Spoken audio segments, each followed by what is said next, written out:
Oramos. Señor, gracias por la vida de nuestro hermano Eliseo, tu siervo, Señor. Gracias por él, por su familia tan preciosa. Pedimos, Señor, que en esta mañana tu Santo Espíritu, Señor, hable y lo use como este siervo, instrumento en tus manos, Señor. Y que tú puedas hablarnos profundamente en esta mañana, en nombre de Jesús. Amén.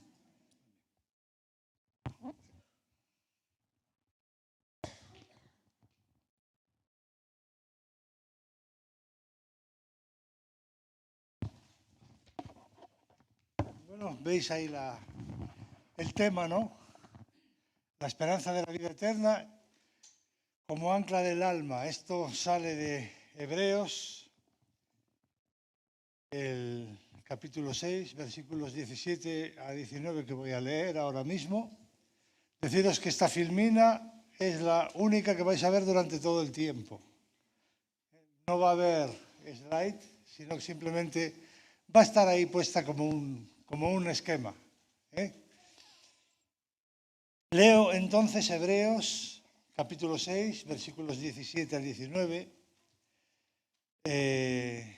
Por lo cual, queriendo Dios mostrar más abundantemente a los herederos de la promesa la inmutabilidad de su consejo, interpuso juramento, para que por dos cosas inmutables, en las cuales es imposible que Dios mienta, tengamos un fortísimo consuelo los que hemos acudido para asirnos a la esperanza puesta delante de nosotros, la cual tenemos como segura y firme ancla del alma.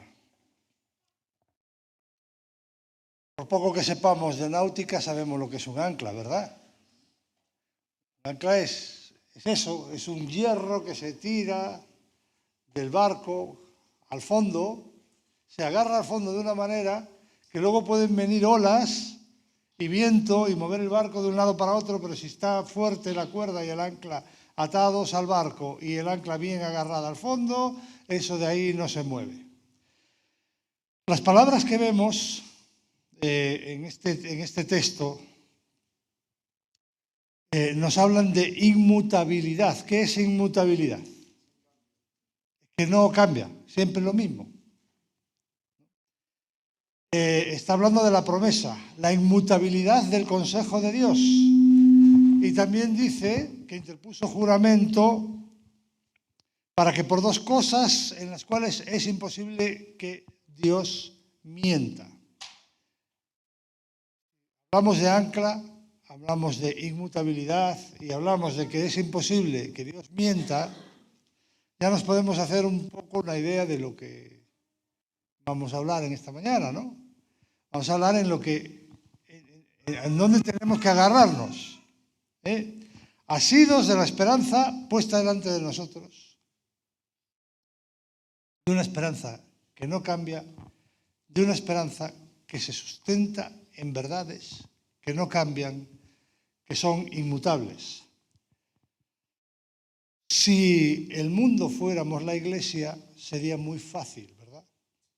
Porque unos a otros nos alentamos con la esperanza de la vida eterna, de la palabra de Dios, y estaríamos todos aquí muy contentos, pero vivimos en un mundo donde a poco que salgamos de aquí, todo lo que nosotros creemos va a ser cuestionado. Vivimos en un mundo de excesivo ya, extremado relativismo, de extremado individualismo. Son palabras así, los ismos, son todas palabras muy abstractas, ¿no? Pero vamos a concretarlo en un ejemplo. No sé si alguien, por curiosidad, si alguien lo oyó, que levante la mano. No le voy a preguntar nada, solo saber que hay alguien más que lo sabe. ¿A alguien le suena el nombre de Stephen Walsh? ¿No? Fue muy famoso, o famosa, o famose, no sé. Este es un hombre canadiense que a sus 46 años, después de estar casado y haber tenido 7 hijos, se le ocurre que no se encuentra a gusto como hombre y que en realidad él se siente mujer. Y entonces se cambia. No hay cosas absolutas, es todo relativo. Hasta ahora era un hombre, porque ahora no voy a ser una mujer. Pero no contento con eso, a los 3 años de haberse cambiado a mujer se sentía mayor.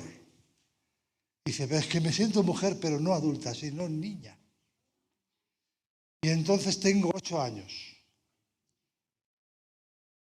Entonces, ya vestido de niña, con lacitos y con chichitos y con cositas de 8 añitos, se ofrece a una familia que debía estar tan loca como él, que lo adoptó.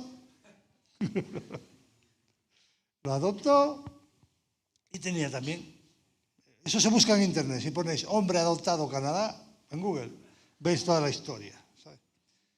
Lo adoptó y tenía hijos. Este matrimonio tenía hijos. Y entonces, claro, él como niña de 8 años se pone a jugar y había otra hermanita, que solo era un año más pequeño que él, tenía 7. Entonces va y dice, yo no quiero que seas mi hermana mayor, yo quiero que seas mi hermana pequeña. Y entonces dice, bueno, pues no importa, en vez de 8 tengo 6, no pasa nada. Y ahí quedó la cosa. Entonces esto que aquí nada es verdad, nada es mentira, todo depende del cristal con que se mira, ¿no? Entonces, todo es, hasta las cosas más evidentes de la naturaleza, hoy en día se ponen en cuestión.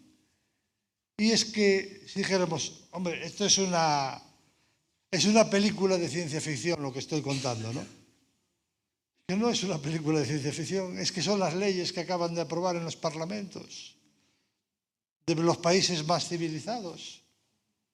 Que es que debió de haber sido toda la vida así, según ellos, y hasta ahora no nos habíamos dado cuenta. O sea, cuando alguien que vaya a esperar un niño o una niña, dentro de poco nos van a prohibir que digamos, va a ser niño o va a ser niña. Ya se verá, cuando crezca ella decidirá lo que quiera ser, ¿no? Entonces, esto es todo lo contrario de lo que nos dice la Biblia. La Biblia nos habla de verdades inmutables y nos da igual que nos digan que sintamos o que dejemos de sentir lo que sea.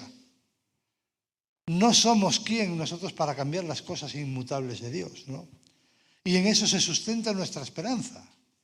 Porque si nosotros tenemos esperanza en la vida eterna, que se sustenta en la palabra de Dios, en una serie de hechos y realidades que ahora vamos a examinar así suavemente, porque además son cosas básicas del cristianismo. No voy a decir nada nuevo, sino simplemente voy a recordar ciertas verdades. Vamos a ir a la Escritura a examinar ciertas verdades y vamos a verlas desde el punto de vista que son cosas inmutables y que son cosas que sustentan la esperanza, por lo cual podemos estar firmes y seguros. Ese sería un poquito el contexto de lo que vamos a ver hoy, ¿no? Una serie de verdades que nos aseguran la esperanza en la vida eterna, ¿no? Entonces, en el siglo I no habían llegado tan lejos como que una persona pudiera decidir su género, su edad y lo que fuera. Pero sí se discutían las verdades sobre las que se sustentaba la esperanza. Y por eso el autor de Hebreos tiene que hablarle y decirles, mira, para mostrar más abundantemente a los herederos de la promesa la inmutabilidad del consejo de Dios. Tenía que recordarles que el consejo de Dios era inmutable y que es imposible que Dios mienta. Entonces, hoy toca examinar cosas básicas. Vamos a empezar por la primera verdad.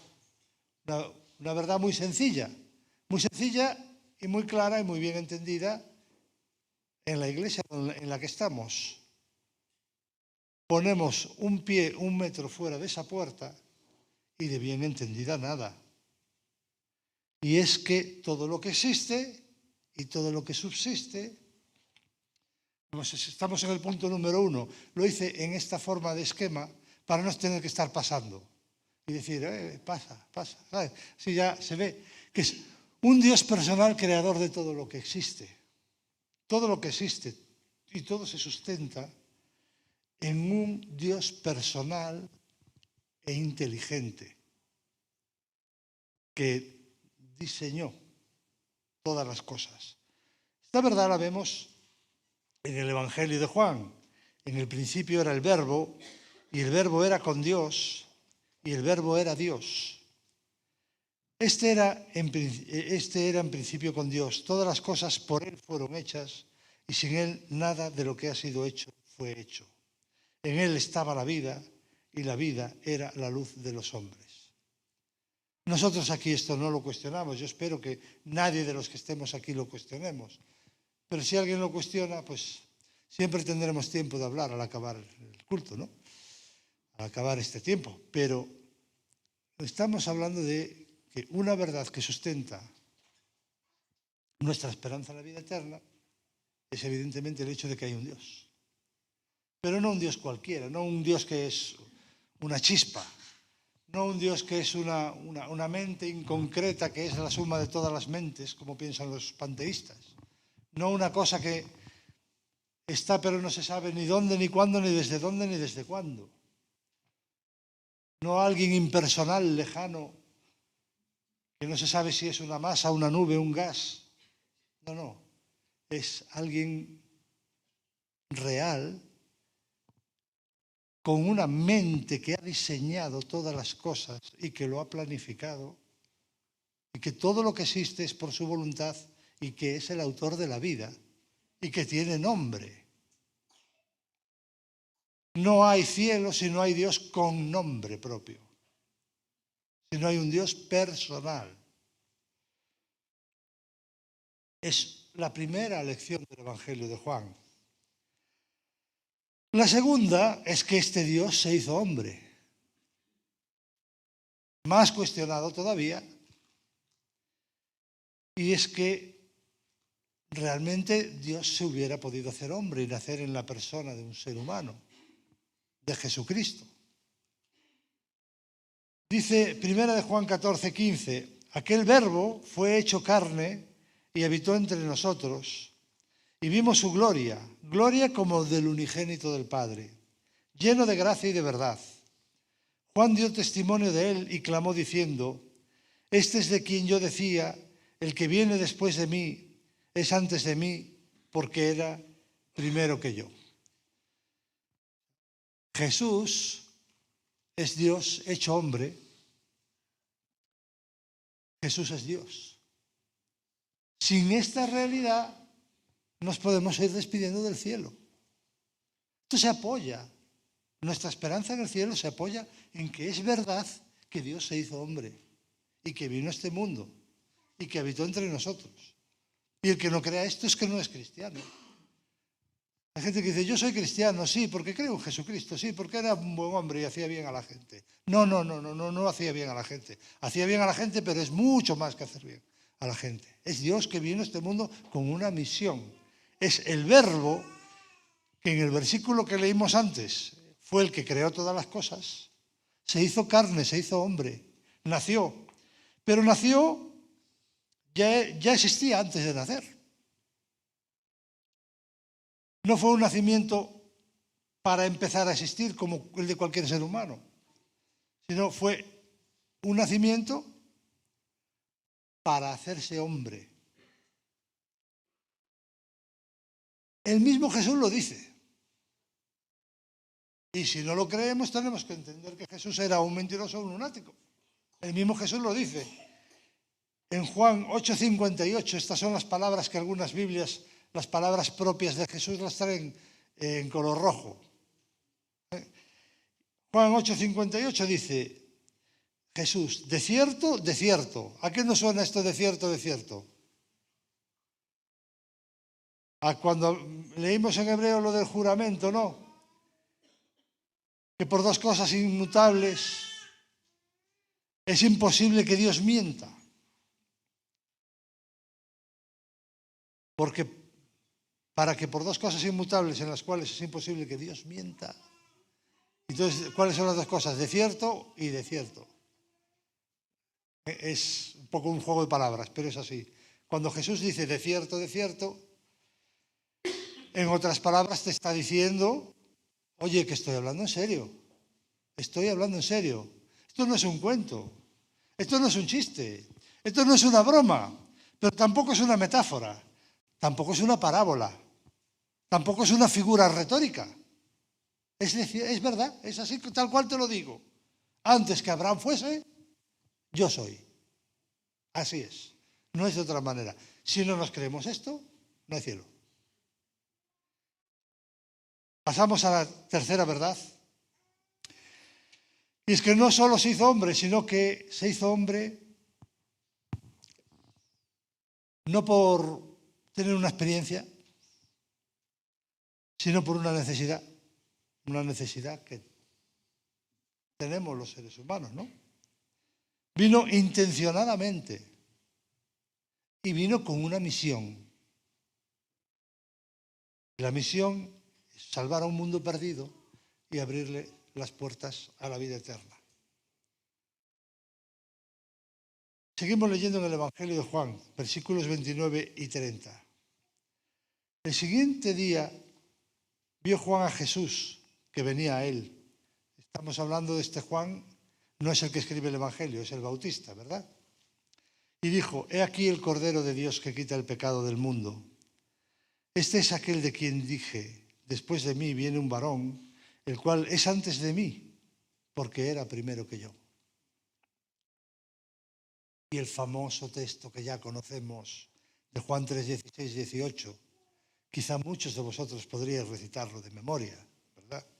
Porque de tal manera amó Dios al mundo que ha dado a su Hijo unigénito para que todo aquel que en él cree no se pierda, mas tenga vida eterna.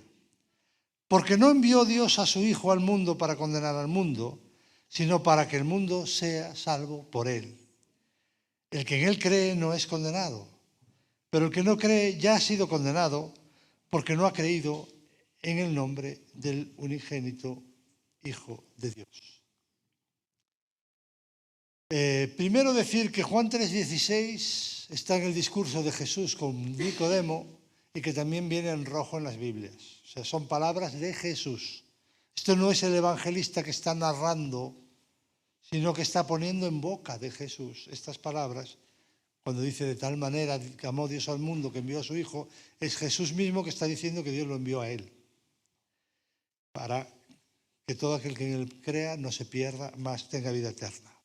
Estas verdades que vimos, Cristo, el Cordero de Dios, y Cristo, el enviado, para que el que en él cree no se pierda, mas tenga vida eterna, nos habla de dos subverdades.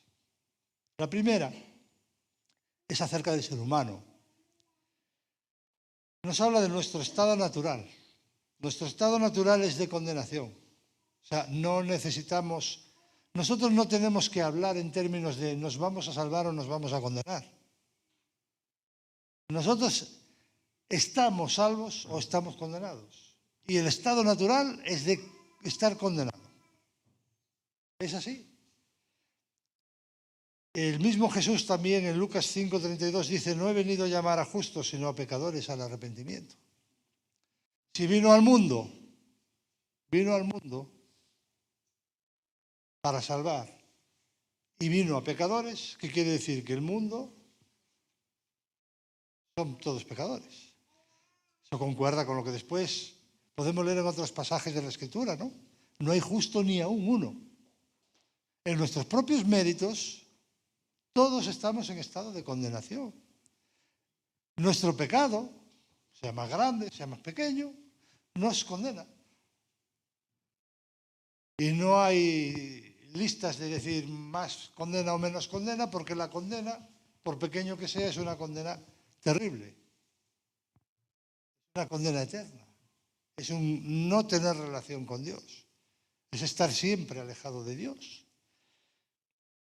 Pero nos dice otra verdad acerca de Cristo, que Él es el Cordero de Dios que quita el pecado del mundo. Él es el idóneo sustituto. Quizás nosotros no entendamos lo que es el Cordero de Dios en nuestra cultura, pero Dios preparó un pueblo para la llegada de Jesús. Es el pueblo hebreo. Y a ese pueblo le enseñó una serie de figuras para que entendieran la misión de Jesús. Y una de esas figuras era poner a un cordero para expiar los pecados, pero un cordero por los pecados de una persona. Y además tenemos base en la Escritura, ahora no es tiempo para poder extendernos, es decir, que eso era una figura, no era realmente eficaz, porque los corderos nunca eran idóneos. ¿Por qué Jesús tuvo que ser Él, Dios hecho hombre, para ser sacrificado como sustituto por nuestros pecados y que eso valiera no para un hombre, sino para todos, de todos los tiempos? Porque su valor es un valor eterno al ser también Dios, no solo hombre, sino Dios. Y esto lo está afirmando el Evangelio de Juan. Jesús no vino al mundo para tener una experiencia y conocer cómo se lo pasan los hombres, sino que vino al mundo. La misión principal de Jesús es para ser sacrificado. Para ser sacrificado en la cruz como cordero, en sustitución nuestra, para después poder ofrecernos a nosotros, abrirnos la puerta de tener vida eterna, pero no como un mérito, sino como un regalo. Yo muero en tu lugar y ahora te ofrezco este regalo. ¿Lo aceptas? ¿Lo recibes? En Juan 3:16 hay dos palabras que nos hablan de que es un regalo. No solo el famoso Efesios 2, 8 y 9. Que dice, por gracia sois salvos por medio de la fe. No, aquí también dice, ha dado a su Hijo. El verbo dar es el que se suele usar cuando se habla de regalos. Lo otro es vender. Hay vender, que entonces te doy, pero tú me das, o te doy simplemente, y entonces yo te doy, pero tú no me das nada. Este es el concepto de Juan 3:16 y de Efesios 2, 8, 9. Es una verdad en la que se sustenta nuestra salvación, nuestra vida eterna y nuestra esperanza en el cielo. Porque como se sustentara en cualquier mérito que nosotros pudiéramos tener o cualquier cosa que le pudiéramos ofrecer a Dios, estábamos vendidos. Nunca íbamos a tener una seguridad, como dice Hebreos, firme y segura. Nunca íbamos a tener una seguridad. Siempre estaríamos dudando. ¿Me habré portado lo suficientemente bien? ¿Habré hecho lo suficiente para poder conseguirlo? Como cuando salimos de un examen, ¿no?, del cole o de la universidad. ¿Será bastante lo que puse ahí para aprobar o voy a salir suspendido? No lo sé. Entonces es vivir toda la vida con una incertidumbre. Ese no es el plan de Dios ni es el mensaje de Dios. La esperanza es firme y segura. No es una posibilidad de, es una seguridad de. Como cuarta verdad tenemos que aunque esto que hizo Jesús de darnos a su Hijo, para que en el mundo, para dar a su Hijo al mundo, para que todo el que quiera, todo aquel que crea, tenga vida eterna, aunque el Señor hizo todo de su parte, tiene que haber, para que se materialice en cada persona, un acto singular de recepción. Su ofrenda de amor requiere ser recibida y produce efectos reales.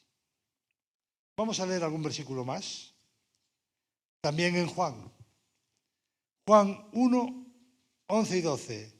Dice, a lo suyo vino y los suyos no le recibieron. Mas a todos los que le recibieron, a los que creen en su nombre, les dio potestad de ser hechos hijos de Dios. A mí de pequeño me enseñaron que todos éramos hijos de Dios. Y en un sentido sí, en el sentido de que todos somos criaturas de Dios. Pero en el sentido de ser de su familia íntima, Solo llegamos a ser hijos de Dios si recibimos a Jesús. ¿Y cómo se recibe a Jesús? Juan 3:16, el texto que acabamos de leer, nos lo dice. Para que todo aquel que en él crea, lo recibimos creyendo. Otro texto, Juan 5:24, también es el mismo Señor el que habla. Y también dice, de cierto os digo, el que oye mi palabra y cree al que me envió, posiblemente tenga vida eterna. Dice así. Dice, tiene. No dice tampoco tendrá. De una manera segura, pero futura. No es segura, pero futura. Es segura, pero presente. Tiene vida eterna. Y no vendrá a condenación, mas ha pasado de muerte a vida. Se ha producido un fenómeno ahí. Cuando se recibe a Jesús, cuando se cree en Jesús, se pasa de muerte a vida, de no tener vida eterna a tener vida eterna ya. A esto el propio Jesús le llama nuevo nacimiento. Respondió Jesús a Nicodemo y le dijo, de cierto te digo. Otra vez anotamos, de cierto. Cuando es de cierto es, no es broma, no es metáfora, no es alegoría, no es ninguna retórica, no, es la verdad, que el que no naciere de nuevo no puede ver el reino de Dios. Es una realidad, hay que nacer de nuevo. Y no hay otra. En Romanos 8:9 vemos un texto que dice, mas vosotros no vivís según la carne, sino según el Espíritu, si es que el Espíritu de Dios mora en vosotros. Y si alguno no tiene el Espíritu de Cristo, no es de Él. Entonces estas son verdades, es una realidad, que lo que Jesús hizo por nosotros hay que aceptarlo y hay que recibirlo. Y este paso es muy importante porque es nuestra parte. La grande la puso Él. Sin eso no habría nada. Ya podíamos intentar recibir, aceptar lo que fuera, que no habría manera. Ahora Él abrió la posibilidad y nos la ofrece gratuitamente. Pero ahora sí que, si cualquiera de los que estamos aquí no tiene seguro haberlo recibido, entonces esa persona al acabar tiene que hablar. Porque está jugándose la eternidad. La esperanza en la vida eterna. Porque sin esto no hay. Entonces es para pensar, ¿y qué es? ¿Solamente es tener vida eterna como ser hijo de Dios y tener vida eterna como un, digamos, estatus legal? Pues sí hay un cambio de estatus legal delante de Dios. Paso de no ser hijo a ser hijo, paso de no tener vida eterna a tener vida eterna, paso de no ser de su familia a ser de su familia, pero también he pasado de muerte a vida y eso ya no es legal, es experimental. Produce efectos reales. El nuevo nacimiento no es un cambio de estatus legal solamente, pero con una realidad virtual. No sé cómo se llama lo contrario de realidad virtual. Se llamará realidad real, ¿no? Realidad experimental. Para saber que hay el nuevo nacimiento, que lo acepté realmente, Él no falla a su promesa. Si lo acepté realmente, algo cambia dentro de mí. ¿Por qué? Porque entra en mí el Espíritu de Dios. Vemos este texto de Romanos. Y el que no vivís según la carne, si el Espíritu de Dios. Fijaros que también este es un texto que no es de los que más se usan para explicar que la Biblia sostiene que Cristo es Dios. Pero es en el mismo texto, Romanos 8:9, que utiliza indistintamente Dios y Cristo. Indistintamente. Dice primero, no vivís según la carne, sino según el Espíritu. Si es que el Espíritu de Dios mora en vosotros y si alguno no tiene el Espíritu de Cristo, no es de Él. Lo mismo. Cuando el Espíritu está en una persona, esa persona no es la misma. Pasa de muerte a vida. ¿En qué sentido? En el campo experimental, ¿qué se nota? Pues se abren unos sentidos espirituales. Yo cuento mi experiencia, otros pueden contar la suya, pero seguro que todos tienen algo que contar. Uno será más lento, más progresivo, otro más puntual. En algún momento uno puede identificar más cuando tomé una decisión el día tal a tal hora. Conozco testimonios de gente que dice, no, fueron mis padres que me lo enseñaron y yo fui poco a poco abriendo los ojos a esa realidad hasta que no sé en qué momento esto pasó a ser una realidad en mi vida. Pero a todos, lo que sí es verdad que a todos les pasó a ser una realidad. La realidad es que se le abren los ojos a las realidades espirituales. Empiezas a ver que hay un enemigo del alma, que cuando quieres hacer el bien, ves que se te revela tu carne y se te revelan fuerzas espirituales. Empiezas a ver que hay realidades más allá de lo que ven tus ojos. Empiezas a sentir necesidades que no tenías. La necesidad de orar, la necesidad de leer la Biblia, la necesidad de conocer a Dios, la necesidad de confesar las cosas que has hecho mal. Y además empiezas a ver las cosas que has hecho mal como realmente malas, cuando antes las cosas que hacías mal a veces las veías divertidas, ¿no? Cambia, la persona cambia. Pero el cambio no es virtual, es real. Y en esto, en el cambio, basado en haber aceptado y recibido a Cristo, con todo lo que significa, a Cristo de acuerdo con lo que Él dice que es, también es una verdad inmutable que nos sirve de ancla del alma y sin la cual no hay esperanza en la vida eterna. Ya verdad número 5, Jesús es el único camino a la vida eterna, no hay alternativa. Podríamos pensar, lo dicho hasta ahora está todo muy bien. Pero aparte de esto hay otras cosas.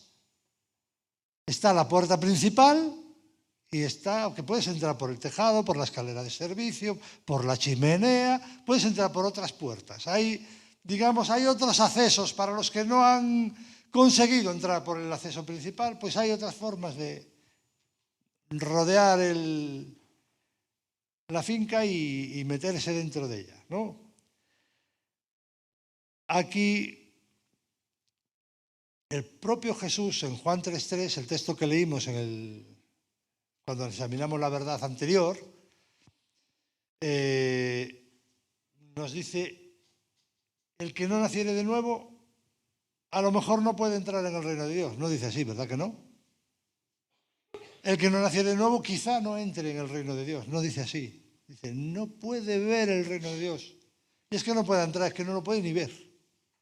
El que no naciere de nuevo no hay otra cosa. En Lucas 24, del 45 al 47, vamos a cambiar de evangelista esta vez, nos dice, Jesús ya había resucitado y va por el camino de Maús. Y había unos discípulos y Jesús se acerca a ellos y les abre el entendimiento para que comprendan las Escrituras y les dice, así está escrito y fue necesario que el Cristo padeciese y resucitase de los muertos al tercer día, y que se predicase en su nombre el arrepentimiento y el perdón de los pecados en todas las naciones, comenzando desde Jerusalén. Entonces, así está escrito y fue necesario. El plan de salvación establecido por Dios es la única posible forma de salvación. Si hubiera otra alternativa, no habría pasado el Señor esa humillación de venir y hacerse hombre para ser sacrificado. Esa es básicamente la misión. Dejar el cielo para hacerse hombre, para ser sacrificado. Como único sacrificio de valor suficiente para podernos ofrecer la vida eterna. Pero dice Lucas, está escrito porque estaba anunciado ya por los profetas. Y dice también, y fue necesario. Cuando dice fue necesario, es que no fue aconsejable, no fue recomendable. La palabra necesario es mucho más contundente. No había otra manera. No había otra solución. Y Juan 14:6, también con letras rojas, dice Jesús: yo soy el camino, la verdad y la vida. Y nadie viene al Padre si no es por mí.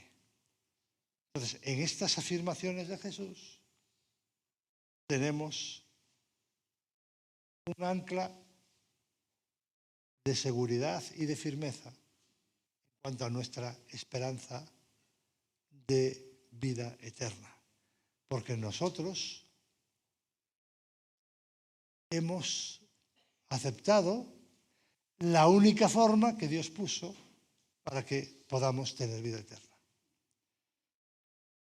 No estamos en tanto, hoy no es una predicación de retos, básicamente. Es una predicación de confirmación, de agarrarnos a verdades sencillas, pero para que cuando vengan las olas y los vientos que quedan 1 metro después de la verja de la iglesia, sepamos a qué agarrarnos de forma segura. Que son estas verdades bíblicas, que no son verdades a medias. Son verdades inmutables, en las que es imposible que Dios mienta. Y es lo que dice la palabra de Dios. Y he tomado especial interés en sacar del mensaje palabras dichas especialmente directamente por el propio Señor Jesús. Hay algunas de los evangelistas, algún texto de Pablo, pero fundamentalmente está sustentado en palabras de la boca del propio Señor Jesús. La verdad 6, y ya estamos muy cerquita del final, Él está con los suyos todos los días. También es algo que podemos experimentar cada día. Tenemos reuniones de oración, estamos juntos, le alabamos. Entramos en su presencia cuando nos ponemos a orar cada uno por su cuenta en su casa. Tenemos una relación viva y dinámica con el Señor. Y esa experiencia también es un ancla firme del alma.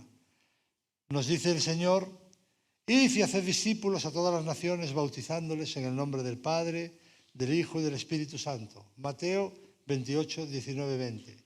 Enseñándoles que guarden todas las cosas que yo he mandado. Y aquí yo estoy con vosotros todos los días hasta el fin del mundo. ¿Se acabó el mundo? No. Pues entonces está todos los días. ¿Cuándo? ¿Cuando estás haciendo alguna cosa mal? Sí, también está contigo. Está viendo a ver qué va a hacer contigo. A ver si te exhorta, si te reprende, si te castiga o si pasa por alto la ofensa y te hace leer un versículo para que te des cuenta de lo mal que hiciste y otra vez lo hagas diferente. Dios siempre está entrenándonos y educándonos. Ahora mismo no es tema de esta palabra, pero es tema de muchas de las predicaciones que ha habido en esta iglesia, porque estamos en la vida cristiana pasando el entrenamiento el entrenamiento que tenemos que pasar como cristianos. La vida nueva que nos da el Señor, el tiempo que estamos en esta tierra, es como un entrenamiento para ejercitar las virtudes espirituales, para vivir como Dios quiere que vivamos. Y en esa labor hemos cambiado de hábitos de los que teníamos antes. Yo antes de convertirme nunca he orado. Y ahora lo necesito. Eso sí, había rezado, pero no es lo mismo. Aunque en la tele, en algunas películas, pongan a los pastores y digan que reza, no reza, ora. Son dos palabras distintas. Nosotros no repetimos nada. Tenemos necesidad de hablarle a Dios. Es distinto. Y nos damos cuenta que Dios está con nosotros. A veces para reprendernos, a veces para molestar nuestra conciencia. A veces se contrista el espíritu porque hacemos algo mal y como Él está en nosotros, pues se pone triste y nosotros nos ponemos tristes. Y habla la Escritura de que a veces Dios utiliza esas tristezas para guiarnos a arrepentimiento y a cambiar malas conductas, ¿no? Pero es otra verdad inmutable de que Dios está con nosotros todos los días y que eso es una verdad en la que se sustenta nuestra esperanza en la vida eterna. Y por último, algo que me llamó la atención cuando oró Pilar, es el punto final de la palabra de hoy. Hablaba, yo sé que Señor, tú sé que estás ahí preparando una morada para mí.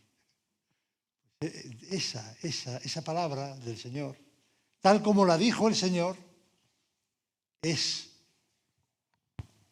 un ancla para nuestra alma y para nuestra esperanza. Juan 14:2, en la casa de mi Padre muchas moradas hay. Y esto es lo que el Señor dice, pero ahora viene el énfasis. Y hay muy pocos versículos donde el Señor utiliza una frase para enfatizar otra, de tal magnitud como esta. Y es, si así no fuera, yo os lo hubiera dicho. Voy pues a preparar lugar para vosotros. O sea, en principio voy a preparar lugar para vosotros. Y todos, muy bien, muy bien, muy bien. Pero muy bien, pero no sé si será verdad o será mentira, o lo dirás alegóricamente, o será una realidad virtual. No, la vida eterna no es una realidad virtual, es una realidad tangible. Hay un lugar real que Él está preparando.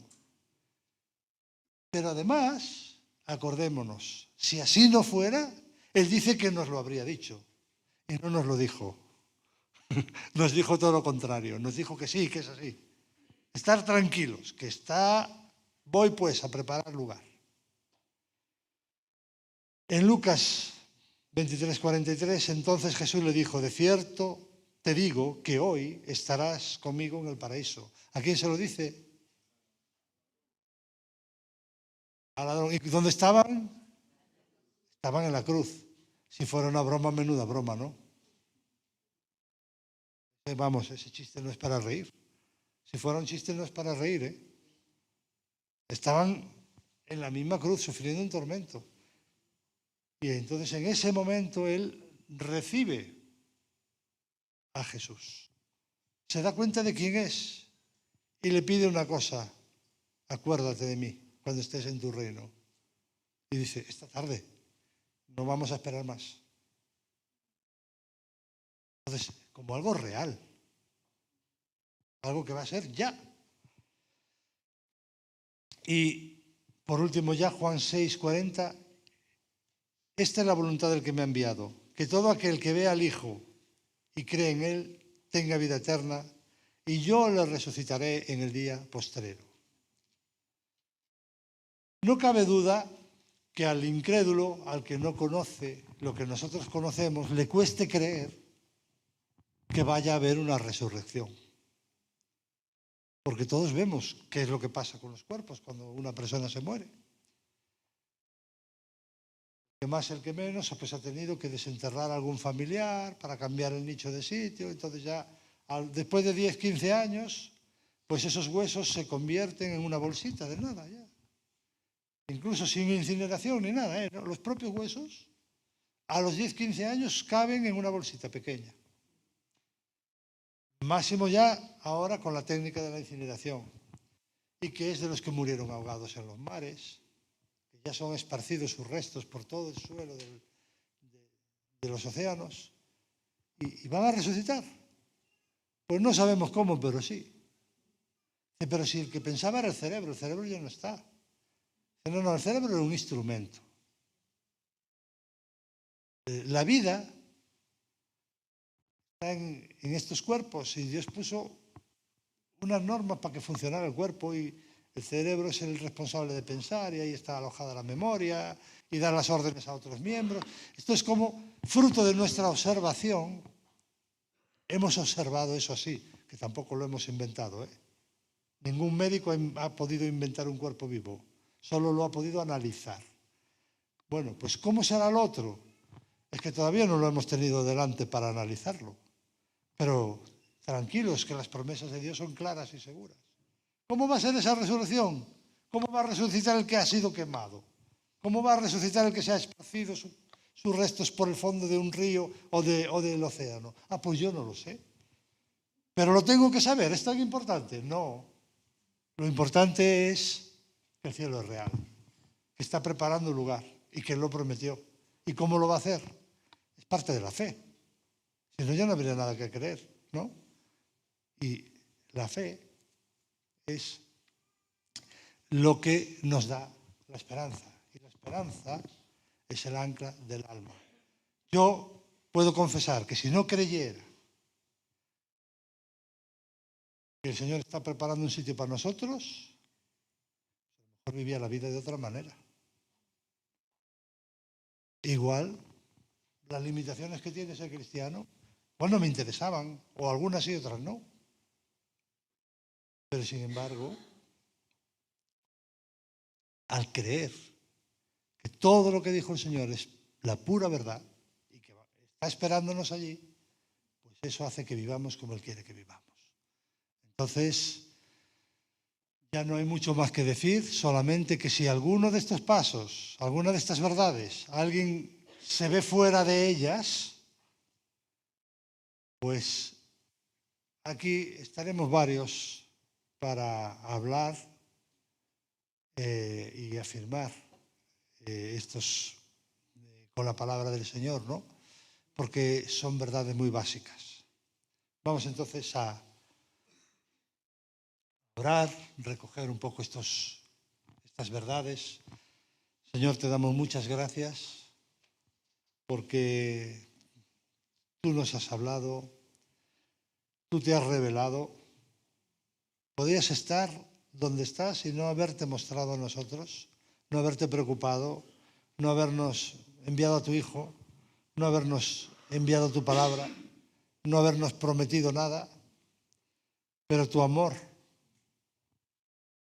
te movió para que te acordaras de nosotros. En un estado de pecado y de condenación, de desobediencia, pero tú nos querías, Señor, para ti, y nos has dado a tu Hijo, y has solucionado nuestro problema, Señor.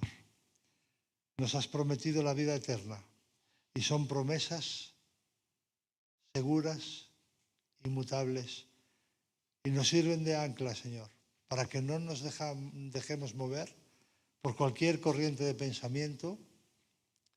Queremos agradarte todo el tiempo que estamos en esta tierra, Señor, y vivir como a ti te agrada. En el nombre de Jesús.